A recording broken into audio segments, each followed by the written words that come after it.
தமிழன் என்று சொல்லடா, தலை நிமிர்ந்து நில்லடா என்று கேப்டன் விஜயகாந்த் அவர் வழியில் கேப்டன் விஜயகாந்த் அவர்கள் சினிமாவுக்கு வர்றதுக்கு முன்னக்கூட்டியே மிகப்பெரிய ஒரு வசதி வாய்ந்த ஒரு குடும்பத்தில் பிறந்தவர் தான் அழகர் சாமி அவர்களுக்கு மகனாக பிறந்த விஜயராஜ்.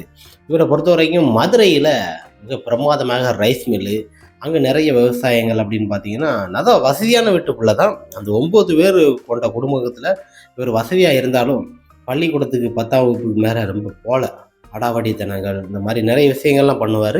அப்போவுமே கேப்டன் விஜயகாந்த் தனக்கு உதவின்னு கேட்ட ஏழை எளியருக்கு படிக்க வைக்கிறதுக்காண்டி தன்னோட சேனை அடகு கொடுத்தாரு. அந்த மாதிரி இந்த கொடுக்குற பண்பாடு அப்பமே சிறு வயதிலே 10, 11, 12 படிக்கும்போது அந்த 10ஆம் வாரம் தான் படிச்சிருக்காரு. அந்த பிராயத்திலே 14, 15 வயசுலே தன்னோட சேனை கழட்டி கொடுத்து நிறைய பேருக்கு உதவணும்னு ஒரு எண்ணம்.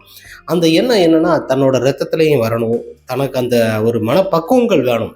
அந்த பக்குவங்கள் சிறு வயதில் இருந்தே பழகினால தான் கேப்டன் விஜயகாந்த் அவர்கள் வரைக்கும் அவர் மறைந்து ஒரு 3 நாளைக்கு முன்னக்கூட்டி பார்த்தீங்கன்னா அதுக்கு முன்னே போண்டா மணிக்கு 1 லட்ச ரூபா உதவியிருக்காங்க. இந்த மாதிரி தான் கேப்டன் விஜயகாந்த் அவர்கள் தர்மம் செய்தே பழகிட்டார். அது மாதிரி இப்ராம் ராவித்தரும் இவரும் நல்ல ஒரு நண்பர்கள். இருவருமே பார்த்தீங்கன்னா ஒரு உடன்பிறந்த சகோதரர்கள்.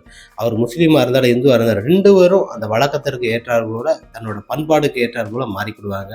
அவர் நெத்தியில் விபூதி இருக்கிறத பாருங்க, அதுதான் ஒற்றுமை நட்புக்கு இவங்க இருவருமே.